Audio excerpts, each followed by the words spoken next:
이 부활주의를 앞두고 예수님이 부활하신 날을 앞두고 예수님이 부활하시기 전에 겪었던 그 고난 그리고 부활 이것을 우리가 깊이 묵상하면서 내 자신을 절제하고 정말 주님 앞에서 나를 온전히 좀 이렇게 점검하고 다듬어가는 그래서 주님의 십자가를 바라볼 수 있는 그런 시간은 우리에게 필요하다라고 생각을 해요. 그래서 이 사순절이라고 하는 이 기간에 저는 예수님의 십자가를 묵상하고 십자가를 바라볼 수 있는 설교를 주로 하려고 합니다. 그래서 오늘은 십자가를 지고 가는 삶, 십자가를 지고 가는 삶에 대해서 말씀을 나누려고 해요. 오늘 본문 바로 앞부분인 13절을 보면 빌립보 가이사랴 지방에 가셨을 때 예수님께서 제자들에게 이런 질문을 하십니다. 사람들이 인자를 누구라고 하느냐? 거기에 제자들은 여러 가지 얘기를 하죠. 침례 요한이라고 합니다. 또 어떤 사람은 또 엘리야라고도 하고요. 예레미야라고도 합니다. 선지자 중에 하나라고도 합니다. 이런 이야기들을 합니다. 그래서 예수님은 다시 물어봅니다. 그러면 너희는 나를 누구라고 생각하느냐? 사실 이게 굉장히 중요하죠. 옆 사람이 누군가가 예수님을 누구라고 생각하느냐? 그건 별로 중요하지 않아요. 그건 그 사람에게 중요하지만 나에게는 중요한 게 아니다 이 말이에요. 나에게 중요한 건 뭐예요? 내가 예수님을 누구라고 생각하느냐? 사실 그게 가장 중요한 거예요. 그래서 예수님이 물어보시는 거예요. 니들은 나를 누구라고 생각하는데 그때 베드로가 딱 나서가지고 이야기를 하죠. 16절 같이 한번 읽어볼까요? 시작. 시몬 베드로가 대답하여 이르되 주는 그리스도시요 살아계신 하나님의 아들이시니이다. 아멘. 주님은 그리스도십니다. 메시아입니다라는 거죠. 메시아라는 말은 구원자라는 말이에요. 메시아, 구원자. 이 메시아라는 히브리어 단어를 그리스어로 풀으면 그리스도가 되는 거예요. 크리스토스. 그래서 메시아와 그리스도는 같은 단어입니다. 그래서 주님은 메시아십니다. 그리고 살아계신 하나님의 아들이십니다. 이렇게 이야기를 하지요. 정말 중요한 믿음의 고백인 거예요.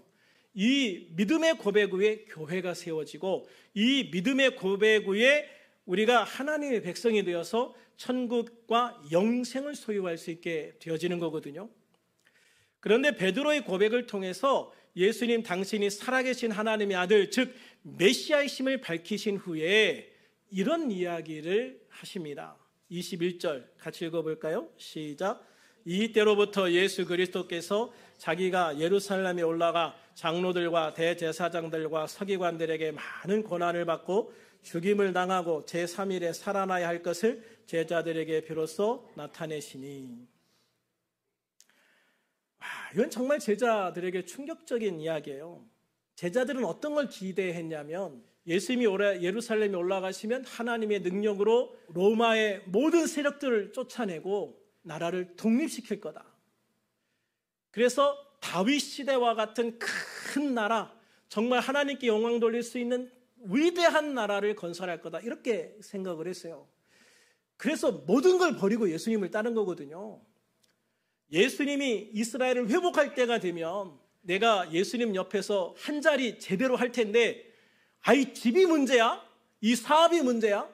그러면서 사실 다 버리고 예수님 따라온 거예요. 그래서 이 제자들끼리 서로 싸우잖아요. 예수님이 하나님의 나라를 회복할 때 누가 더 큰 자리에 올라갈까? 누가 더 중요한 자리에 맡을까? 막 그런 거 막 서로 싸우고 야고보 엄마 같은 경우는 예수님한테 와서 막 치맛바람을 날리면서 로비도 하고 막 그런단 말이에요. 그런데 그렇게 생각했던 예수님이 가면 내가 장로들과 대제사장들에게 고난을 받고 죽고 3일 만에 다시 살아날 거야 이렇게 얘기하셔요.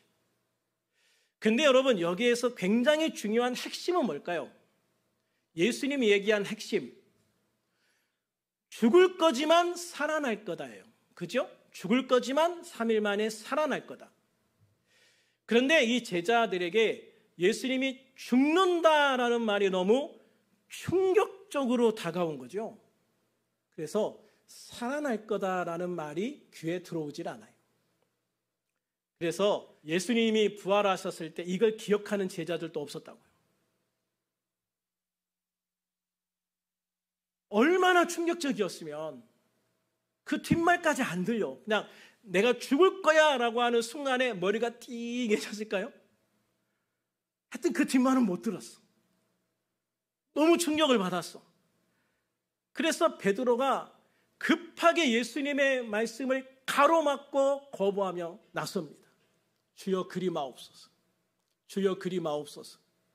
이 일이 결코 죽게 미치지 아니하리이다. 앞에 보면 뭐라고 말하냐면 22절 베드로가 예수를 붙들고 항변하여 이르되 그러거든요. 항변하여 이르되.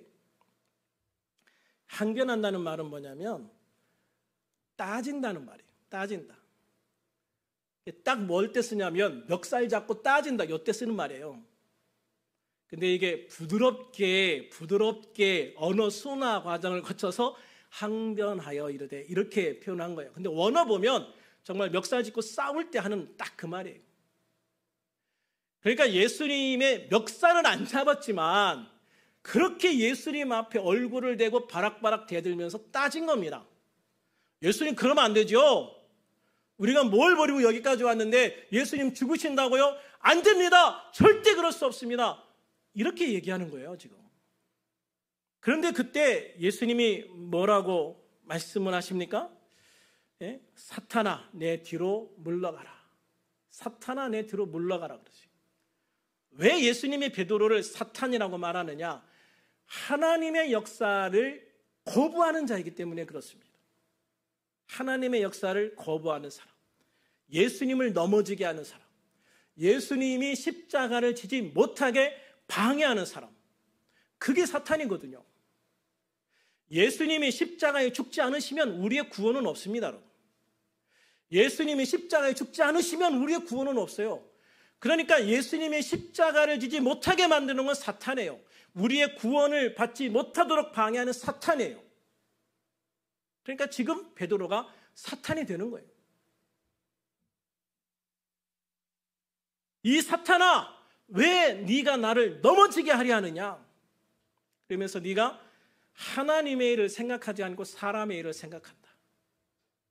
너 왜 그러는지 알아? 너 내가 예루살렘에 올라가서 이 나라를 독립시키면 그때 한 자리 하려고 했던 거 알아? 네 그 생각 때문에, 그 마음 때문에 내가 죽으면 안 된다고 지금 소리치면서 이렇게 악쓰고 대드는 거 알아? 그런데 하나님의 일을 생각해야지. 왜 네 일을, 나의 일에, 하나님의 일에 개입시켜서 방해하려고 하느냐? 아주 강력하게 책망을 하시는 모습을 보게 되어지는 거예요. 그리고 이어서 베드로와 제자들에게 하시는 말씀이 24절입니다. 같이 한번 읽어볼까요? 시작. 이에 예수께서 제자들에게 이르시되 누구든지 나를 따라오거든 자기를 부인하고 자기 십자가를 지고 나를 따를 것이니라. 아멘. 예수님께서는요, 당신이 십자가를 지는 것을 넘어 너희도 십자가를 지고 나를 따라야 된다라고 말씀을 하시고, 그렇지만 예수님이 지는 십자가와 제자들이 지는 십자가는 질적으로 많이 다르죠. 예수님이 지신 십자가는 질자 나무로 된 십자가에 못을 박히신 것이고, 그 엄청난 고통 속에 피를 흘리면서 죽어야 하는 그런 십자가에 달리신 것이고, 예수님이 제자들에게 너도 이 십자가를 져야 된다라고 말한 그 십자가는 예수님이 십자가를 지셨던 그 마음, 그 자세, 그게 뭐예요? 하나님의 뜻을 이루고자, 이 세상 모든 사람들의 구원을 이루고자 하시는 그 주님의 마음, 그 주님의 마음을 가질 때 방해가 오는 여러 가지 일들, 이 모든 것들을 너희가 짊어지고 나를 따라와야 돼 라고 말씀하고 있는 거예요. 왜 예수님께서 이렇게까지 말씀하시느냐? 십자가가 없는 복음은 가짜이기 때문입니다. 여러분, 예수 믿고 잘 사는 건요, 구원의 문제가 아니라 열매예요. 열매. 예수 믿고 살아가면서 거둘 수 있는 열매. 그러니까 예수 믿고 잘 살련다. 이거는 반은 맞고 반은 틀리는 거예요. 예수님 믿고 우리가 예수님 믿은 하나님의 백성으로서 하나님 안에서 형통한, 어쩌면 하나님이 주신 이런 축복을 누리는 삶을 살 수 있어요. 그것은 구원받은 이후의 문제이지 내가 구원을 받는 근본적인 목적은 아닙니다. 내가 예수님 앞에 구원을 받으려면 십자가를 통해서 받는 거예요. 아멘. 그러니까 십자가가 없는 복음은 다 가짜예요. 이렇게 뭐 잘 살고 사업 잘 되고 건강하기 위해서 예수 믿는다? 다 가짜입니다, 여러분. 예수 믿으면 다 잘 됩니다. 그 말 믿고 예수를 믿었다가 실족한 사람이 얼마나 많은지 아십니까? 예수 믿으면 다 잘 됩니까? 예수 믿어도 병에 걸리고요. 예수 믿어도 사업이 망할 수 있고요. 예수 믿어도 직장에 어려움이 생길 수 있고요. 예수 믿어도 가정의 자식들 어긋날 수 있어요. 예수 믿는다고 모든 것이 형통하고 잘 되다? 그건 거짓말입니다. 그러면 예수님 당신도 모든 게 그냥 일사천리로 다 되고 십자가 없이 그냥 세상 구원을 이뤘어야 되는데 예수님도 그렇지 않았어요. 예수님의 제자들도 그렇지 않았어요. 예수님의 제자들도 예수님 믿었기 때문에 고난받고 그 고통 속에서 다 순교당한 겁니다. 예수 믿으면 잘 된다? 그런 말 믿지 마세요. 예수 믿으면 구원받습니다. 예수님의 십자가를 통해서 우리가 구원받습니다. 그 말을 믿으셔야 돼요. 그리고 예수님 믿고 구원받고 그 다음에 내가 예수님의 말씀 안에서, 하나님의 말씀 안에서 얼마나 순종해 가느냐, 그 순종의 과정 속에서 역경도 있을 수 있지만 그 역경을 딛고 그 과정을 견디고 나서 기쁨의 열매를 거두는 것, 그게 그리스도인의 기쁨이고 소망인 거예요. 또 여러분, 십자가 없는 기독교, 십자가가 없는 교회도 가짜예요. 예수님의 십자가가 없을 때 우리는 단지 죄인일 뿐입니다. 죄인들이 아무리 많이 모여있고 아무리 좋은 집을 지어도 그건 하나님의 집도 아니고 교회도 아닌 거예요. 교회가 왜 교회입니까? 예수님의 십자가를 통해서 구원받은 사람들이 함께 모여있기 때문에 그게 교회인 거예요. 여기에 예수님을 믿지 않는 사람들만 모여있다? 그럼 여기 교회 아닌 겁니다. 예수님을 믿는 사람들이 모여있기 때문에, 구원받은 사람들이 모여있기 때문에 교회인 거예요. 이게 여러분 너무나도 중요한 거예요. 그러니까 십자가 없는 기독교? 기독교가 아니죠. 십자가가 없는 교회? 지붕에 십자가만 달아놓고 종탑을 세워놓으면 그게 교회입니까? 아니에요. 예수님의 복음, 십자가 복음이 없는, 이 십자가의 그 믿음이 없는 교회는 교회가 아니라니까요. 예수님의 십자가가 내 마음속에 새겨져 있지 않은 그리스도인은 그리스도인이 아니요.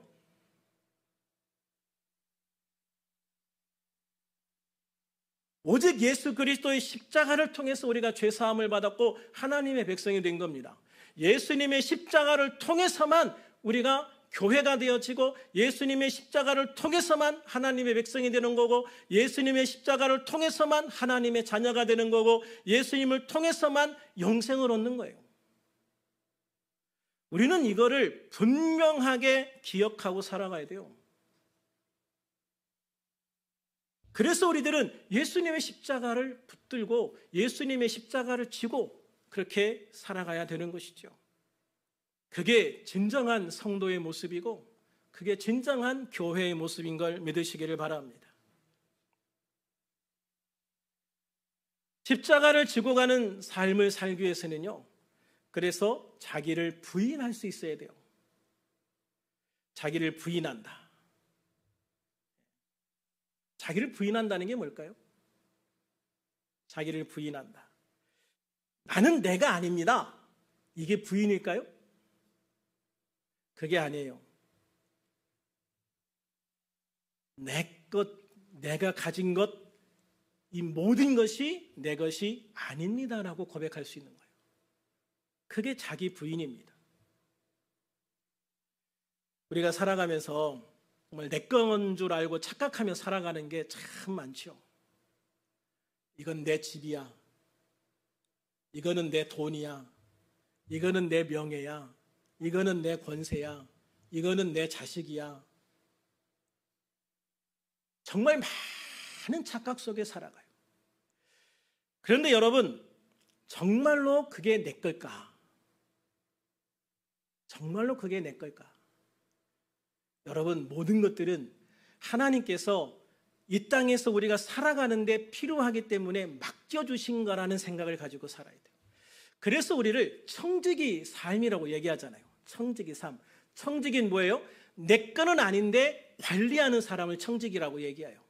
주인의 것을 관리하는 사람. 그게 청지기고 그게 그리스도인이에요. 하나님께서 내게 주신 돈을 하나님의 목적에 맞게 잘 관리하면서 사는 거예요. 하나님께서 내게 주신 그런 명예나 권세를 하나님의 영광을 위해서 잘 관리하면서 사용하는 거예요. 하나님이 내게 주신 자식들을 하나님의 뜻에 맞게 하나님께 영광 돌릴 수 있는 그런 자녀로 귀하게 신앙생활 잘 할 수 있도록 뒷받침해 주는 거예요. 그게 자녀예요. 하나님께서 우리에게 정말 무조건적인 사랑과 은혜를 베풀어 주셨듯이 부모는요, 자식에게 그냥 사랑만 베푸는 거예요. 그게 부모예요. 자식을 통해서 뭔가 대가를 받으려고 생각하지 마세요. 그 순간 자식이 내 거라는 생각이 들어요. 그래서 자식 때문에 욕심이 생긴다고. 자식 내 거 아닙니다, 여러분.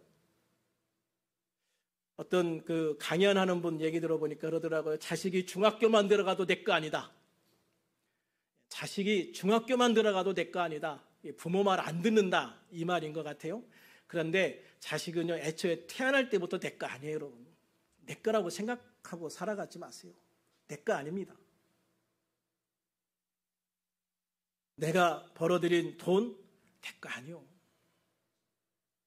어느 순간 하나님이 훅 불어버리시면 다 타버리는 거예요. 정말로 내 건 뭐냐? 내 건 뭐냐? 천국에 갔을 때 가져갈 수 있는 것만 내 거예요. 영원히 가질 수 있는 것만 내 거라고. 이 땅에 있을 때만 가지고 있는 거는 잠시 맡아 있는 거고, 내가 천국에 갔을 때도 가지고 갈 수 있는 게 그게 진짜 내 거다. 어떤 사람들은요, 죽을 때 내 무덤에 많은 이 돈, 보물들을 묻어놓으면 이게 내 거가 될 거라고 생각을 해요. 착각입니다, 여러분. 이집트에 아주 유명한 파라오가 있어요. 투탕카멘이라고. 투탕카멘이라는 왕이 왜 유명한지 아십니까? 이집트의 왕들 중에서, 왕의 무덤들 중에서 전혀 도굴되지 않은 유일한 무덤의 주인이기 때문에 그래요. 그래서 투탕카멘이 무덤을 발굴했을 때 엄청난 유물들이 쏟아져 나왔죠.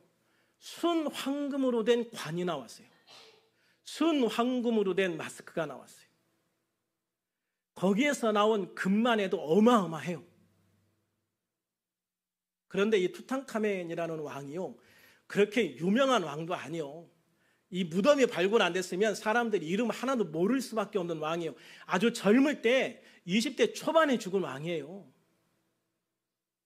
나라의 국력이 그렇게 강하지도 않았어요. 전쟁하다가 죽은 왕이에요. 그런 왕의 무덤에 넣은 것이라면요, 사실 그 시대에서 그렇게 많은 게 아니었을 거예요. 근데 정말 대피라미드를 건설하고 어마어마한 그 국력과 그 권세를 자랑했던 왕들의 무덤은 어떻을까? 얼마나 많은 것들이 들어갔을까? 여러분 상상해 보신 적 있습니까? 투탕카멘의 무덤에서 나온 거는요, 정말 조족지혈일 거예요. 어마어마할 거예요. 그런데 그게 다 어디 갔습니까? 없습니다. 그 무덤 어떻게 됐습니까? 다 텅 비어 있습니다. 그 어마어마한 거를 가지고 가면 그게 자기께 될 거라고 생각을 했는데 그렇지 못했어요. 도굴꾼들 좋은 일만 시킨 거예요. 심지어 자기의 미라, 시신까지도 다 도둑 맞았어. 그래서 옛날에요, 이집트에 가면 시장에 미라들을 내놓고 팔았대요.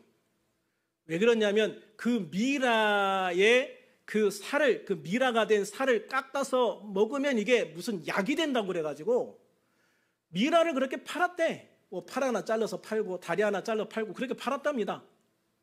지금 뭐 정육점에서 뭐 사골 파는 것처럼 그렇게 판 거예요. 그러니까 여러분, 영원한 권세와 영원한 물질의 축복을 누리려고 그렇게 노력하고 그렇게 열심히 노력해서 만들어 놨는데 결국은 다 뺏기고 자기의 시신까지도 그냥 사람들의 약이 되어서 잘려서 팔려나는 거예요. 내게 없는 겁니다, 여러분. 내게 없어요. 세상에 뭐가 내 겁니까? 내가 이 세상에 육신이 떠나는 순간 아무것도 없는데요. 여러분, 욥을 아십니까? 욥기 많이 읽어보셨죠? 욥은 갑자기 찾아온 시험으로 인해서 재산과 자녀를 한꺼번에 다 잃었습니다. 정말 엄청난 아픔이었겠죠. 그때 욥이 어떻게 반응했는가? 욥기 1장 20절부터 22절 같이 한번 읽어볼까요? 시작. 욥이 일어나 겉옷을 찢고 머리털을 밀고 땅에 엎드려 예배하며 이르되 내가 모태에서 알몸으로 나왔사온즉 또한 알몸이 그리로 돌아가올지라 주신 이도 여호와시요 거두신 이도 여호와시오니 여호와 이름이 찬송을 받으실지니이다 하고 이 모든 일에 욥이 범죄하지 아니하고 하나님을 향하여 원망하지 아니했다. 여러분,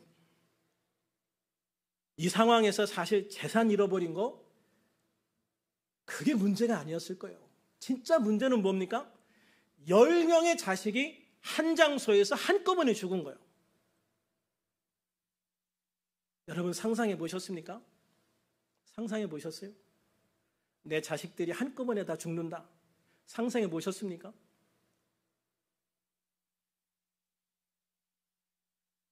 그거 우리가 정말 상상할 수도 없는 아픔이고 고통이었을 거예요. 그래서 뭐라고 그랬어요? 겉옷을 찢고 머리털을 밀고 땅에 엎드려. 정말 내가 세상에서 표현할 수 있는 가장 큰 애통함을 표현하는 거예요. 정말 찢어지는 내 마음을 표현하고 있는 거예요. 그럼에도 불구하고 욥이 뭐라고 얘기합니까? 어차피 알몸으로 태어나서 알몸으로 돌아가는 게 그게 인생이다. 내가 가지고 있던 모든 것은 이미 하나님이 주셨던 것, 그걸 하나님이 가져가신다 하시는데 뭐라고 내가 하나님께 항변할 수 있을까? 욥이 어떻게 이렇게 고백할 수 있었을까요? 자기를 부인한다는 것이 무엇인지를 알고 있었던 사람이기 때문에 그래요. 이 모든 것들은 결국은 나의 것이 아니라 누구 것이다? 하나님 것이다. 그걸 알았기 때문에, 그렇기 때문에 그것 때문에 통하긴 하지만 하나님 앞에 범죄하지 않을 수 있었다라고 하는 것이죠. 그래서 여러분, 내가 가진 모든 것들은 내 것이 아니다. 내가 잠시 맡아두고 하나님이 나를 위해서 쓸 수 있도록 맡겨주신 것이다 라는 생각을 가지고 살아가야 돼요. 우리가 이것을 알면 자기를 부인할 수 있는 사람이 되어지는 거예요. 또한 자기를 부인한다는 것은 옛자를 버리고 새 사람을 입는 걸 이야기합니다. 예수님을 믿은 후에 두 가지 유형의 사람들이 있습니다. 예수님을 믿은 후에 말씀대로 변화되어져 가는 사람이 있습니다. 또 전혀 말씀과 무관하게 옛사람, 그러니까 예수님 믿기 이전의 삶을 그대로 살아가는 사람들이 있는 거죠. 뭐가 다를까요? 여러분, 정말 우리가 예수님을 믿으면 새 사람이 된다라고 말씀하고 있잖아요. 새 사람. 내가 쉽게 말하면 거지였다가 어느 날 갑자기 왕자가 됐어요. 그런데 왕자가 됐는데 여전히 왕궁에서 거지처럼 살아. 침대에서 못 자고 바닥에서 거적 깔고 자.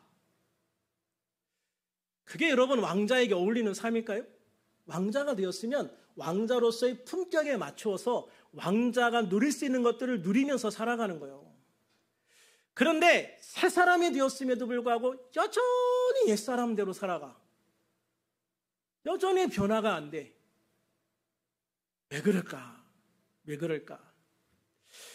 저는 그것 때문에 참 많이 고민하고 기도했던 적이 있어요. 근데 제가 쇼생크 탈출이라는 영화를 보면서 그걸 알게 됐어요. 왜 그럴까? 여러분 이 영화 많이 보셨죠?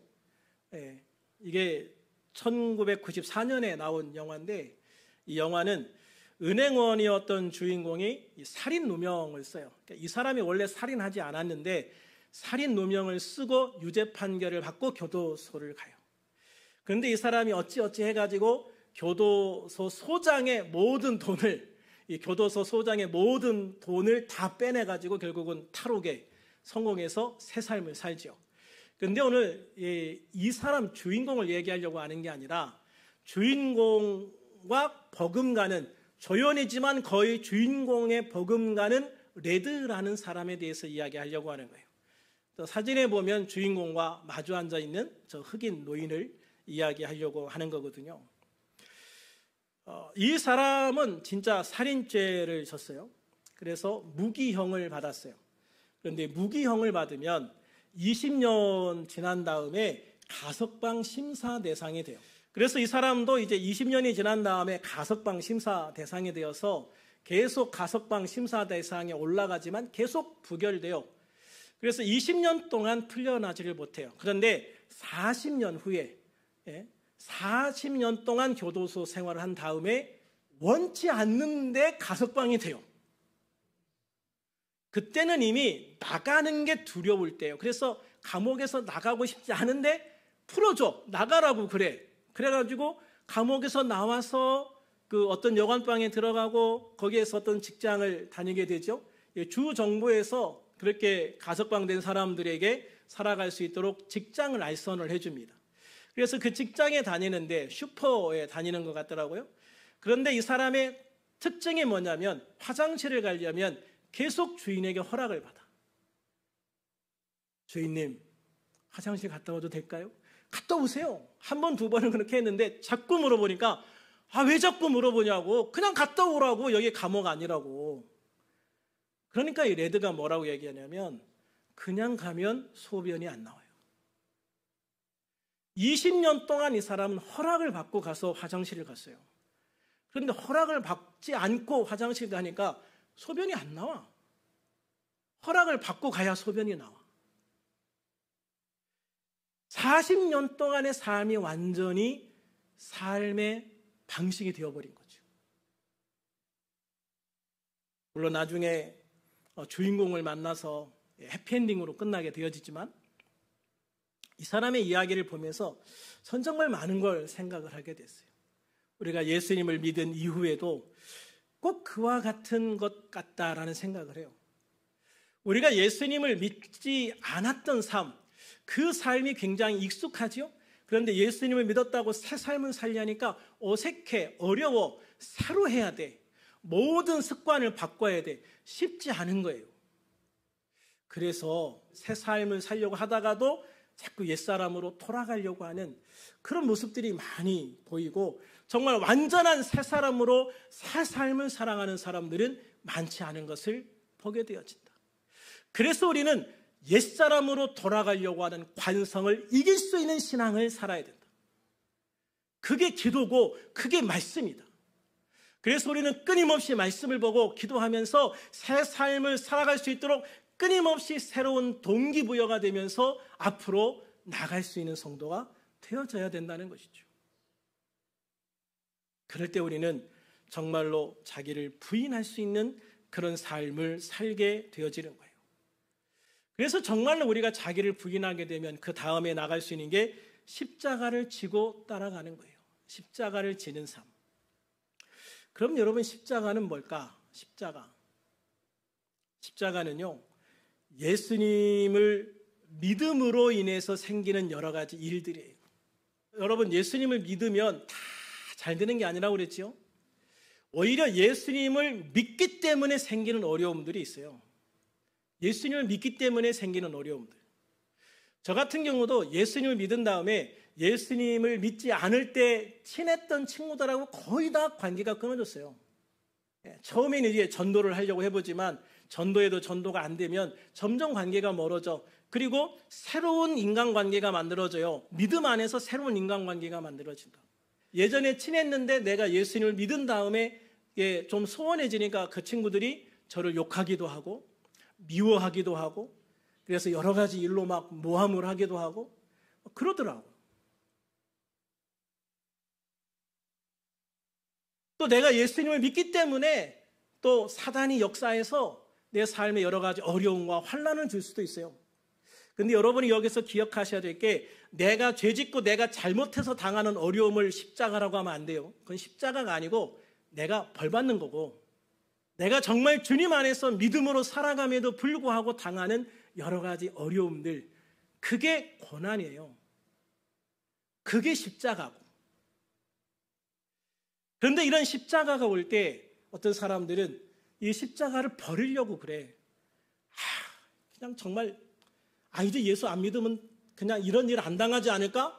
그리고 예수 안 믿겠다고 하고 다시 세상으로 나가는 사람도 있고 그렇게 그 십자가가 무거워가지고 낙심하고 저주하고 내가 예수님을 믿기는 믿는데도 그냥 낙심하고 좌절해서 그냥 그렇게 믿는 동 마는 동 그렇게 살아가는 사람들도 많이 있어요.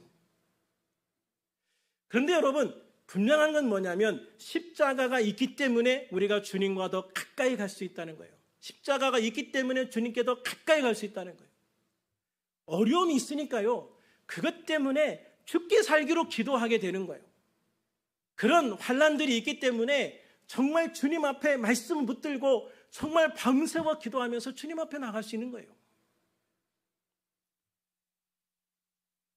자식들 때문에 밤새워 기도하게 되고요. 또 내가 하나님 안에서 살아가는 믿음 그 과정 속에서 모든 사업이나 직장이나 이런 삶의 문제 때문에 인간관계 때문에 때로는 질병 때문에 하나님 앞에 며칠씩 철야 기도하면서 밤새워 기도할 수 있게 되는 겁니다. 그럴 때 우리에게 그 십자가를 통해서 오는 축복이 주어지는 거예요. 십자가가 왔어요. 있든지 말든지. 그러면 그 십자가를 지고 가는 게 아니요. 그냥 십자가를 어깨에 얹어놓고 가만히 서 있는 거지. 십자가를 지고 주님을 따라서 가야 되는 거예요. 그게 신앙생활이에요. 내가 예수님 때문에 이런 고난과 어려움 당한다. 예수님을 열심히 믿는데도 이런 어려움들이 온다.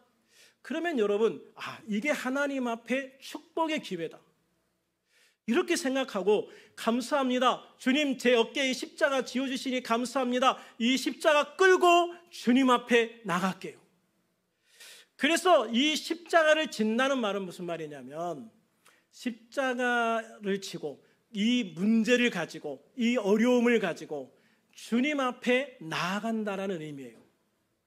주님 앞에 이 문제를 가지고 나아간다. 주님 앞에 나아가서 어떻게 하겠어요? 기도하죠. 주님 앞에 매달리고 기도하는 거예요. 그래서 마태복음에 그 말씀을 하시지 않습니까? 마태복음 11장 23절에 보면 수고하고 무거운 짐진 자들아 다 내게로 오라. 내가 너희를 쉬게 하리라.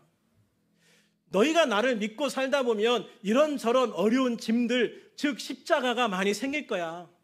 그런데 그때마다 그 짐들 때문에 낭망하고 좌절하고 실망하지 말고 그것 지고 나한테 와. 그러면 내가 그 짐을 가볍게 해줄게. 그 십자가를 네가 충분히 지고 갈 수 있도록 가볍게 만들어줄게. 그 십자가를 지고 가라는 말은 그 십자가, 그 문제들을 지고 주님 앞에 나오라는 이야기예요. 주님 앞에 나와서 기도하고 주님께 맡기라는 거예요. 심지어 너희 생명까지도 나에게 맡겨라. 그러면 내가 책임져 주겠다고 말씀하시는 거죠. 우리가 예수님을 믿을 때 교회 안에서 어떤 직분 때문에 어려움을 겪는 경우도 있어요. 근데 여러분, 정말 우리 교회에서 이렇게 봉사하고 하는 것 어려울 수 있습니다. 정말 이게 몇 년이냐. 근데 여러분, 내가 지금까지도 이 봉사를 할 수 있다는 것에 감사하시기 바라요. 사람이 많은 데 가면요, 내가 봉사하고 싶어도 못해요. 안 시켜줘요. 큰 교회 가면 하고 싶어도 못해. 안내위원 하는 거 그거 쉬울 줄 아십니까, 여러분? 안내위원도요, 아무나 못합니다, 여러분. 그런데 작은 교회는 마음껏 할 수 있어. 내가 원하면 얼마든지 할 수 있어. 여러분, 그게 축복인 거예요. 그게 축복인 거예요. 주님, 나에게 이 일을 맡겨주심을 감사합니다. 그러면 시험이 안 들어요. 아유, 이때까지 내가 몇 년이야 이거를, 이러면 시험 드는 거예요. 그러면 십자가 팽개치는 거예요. 그래서 저는 정말 여러분들이 하나님 안에서 주님의 이 십자가를 담대하게 지고 주님 앞에 나갈 수 있는 성도가 되었으면 좋겠어요. 그래서 나를 부인할 수 있는 성도, 모든 것이 주님의 것임을 인정할 수 있는 성도, 그리고 주님이 주신 것이라면 기꺼이 지고 주님 앞에 가서 주님께서 주시는 기도의 응답, 놀라운 삶의 축복, 하나님의 역사를 경험하고 누릴 수 있는 성도. 그래서 정말 그리스도인이 뭐냐, 정말 예수 믿는 사람이 뭐냐, 정말 내가 구원받았다는 것이 어떤 삶을 살아가는 거냐, 이런 어려움들, 고난들을 이겨나가면서 정말 살아계신 하나님, 그 하나님을 경험하고 누리면서 살아가는 그런 우리 성도들이 되었으면 좋겠다. 그래서 주님 앞에 딱 섰을 때 당당하게, 떳떳하게, 주님, 저 왔습니다, 그렇게 이야기할 수 있는 우리 성도들이 되었으면 좋겠어요. 그래서 정말 바라기는 우리 모든 성도님들이 주님 앞에 섰을 때 주님 앞에 떳떳하고 당당하게 사도 바울처럼, 주님, 제가요 싸울 거 다 싸워서 이겼고요, 주님께서 달려가라고 하신 거 다 달려가셨고요, 이렇게 끝까지 믿음을 지키고 주님 왔습니다, 저 잘했죠? 주님이 우리를 보실 때 얼마나 한박 웃으시면서 기뻐하시면서 우리를 축복하실까. 그 모습이 저와 우리 모두가 될 수 있기를 우리 주님의 이름으로 축원합니다. 축원합니다. 기도하겠습니다.